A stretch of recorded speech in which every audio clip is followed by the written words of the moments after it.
So I got a message the other day asking me where the guideline video is for chapter 11. And I responded and I said, well, there aren't actually guidelines for chapter 11, so that's not accounted for in the videos. And then the next day I got a message from someone asking me where the chapter 14 video is. And I'm like, well, there aren't, no, wait, there are guidelines for chapter 14. I'm sure they're on my videos. I'm sure they're between chapters 13 and chapters 15 because I remember recording them because of the updates to stage 3 kidney disease, and I talked about this 100 million times.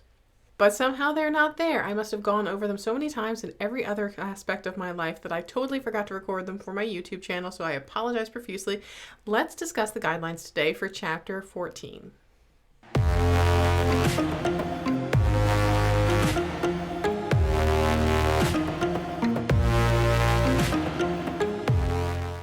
Hey everyone, I'm Victoria. I'm a medical coder, auditor, educator, and content creator.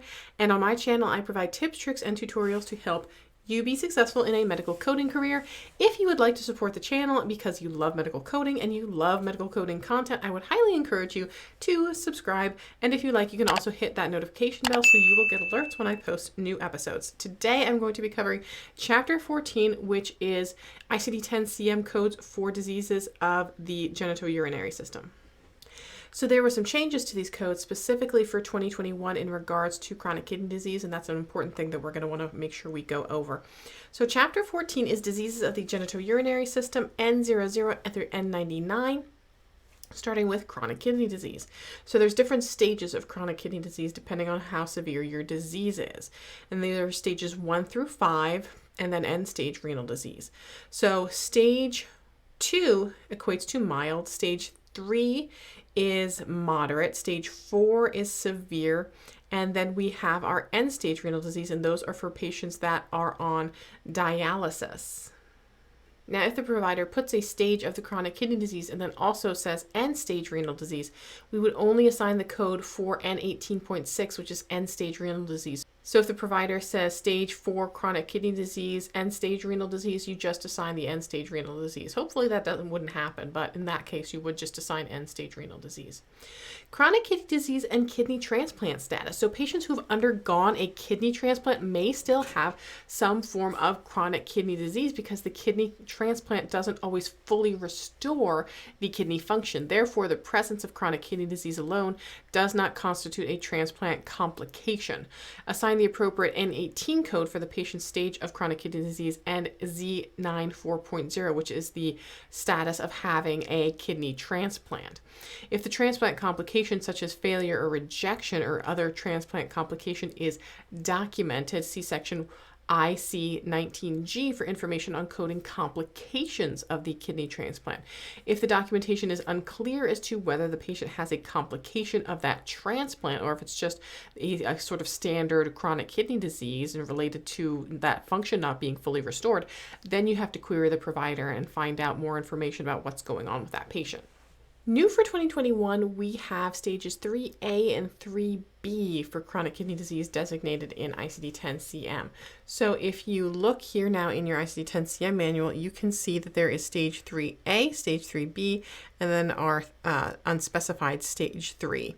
And the difference between these is the stage 3A chronic kidney disease is 45 to 59 milliliters a minute of GFR, and then a GFR of 30 to 44 is stage 3B. Actually, that's not a bad thing that you might even want to write in your book to designate here. So 3A is 40. Oh, I almost wrote that backwards. Stage 3 is 45 to 59. To 59. GFR. Your handwriting's probably a million times better than my horrible handwriting is. And then this is 3B is 30 to 44 GFR. Chronic kidney disease with other complications. So patients may suffer from chronic kidney disease and other serious conditions, most commonly diabetes and hypertension. The sequencing of the chronic kidney disease in relationship to codes for other contributing conditions is based on the conventions in the tabular list.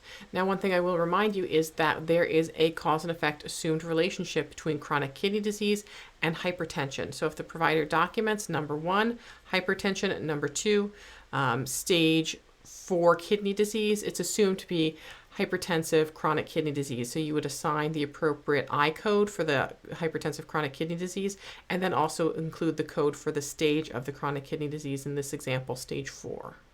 Also, if you remember, anything that's designated under the term with in diabetes is assumed to be related in the absence of any provider documentation stating specifically that it is not related. So if you look at your diabetes section in ICD-10-CM and you see diabetes with, it does state there chronic kidney disease. So if a patient has diabetes and chronic kidney disease, they are assumed to be related unless the provider says that they are related to something else, that chronic kidney disease is related to something else not from the diabetes.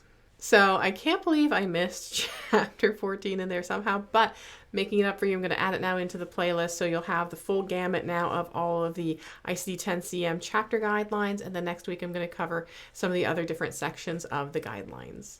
I am so sorry. Please forgive me. I don't know how the heck I managed to miss it. I would really appreciate it, though, if you would still support the channel and give this video a thumbs up to support me and all of the great content I'm providing. And again, don't forget to subscribe and hit that notification bell so that you can get alerts when I post new episodes.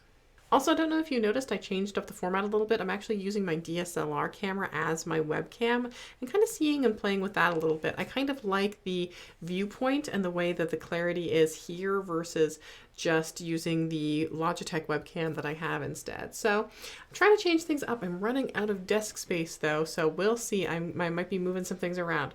I will see you guys in the next episode. And until then, just keep on coding on.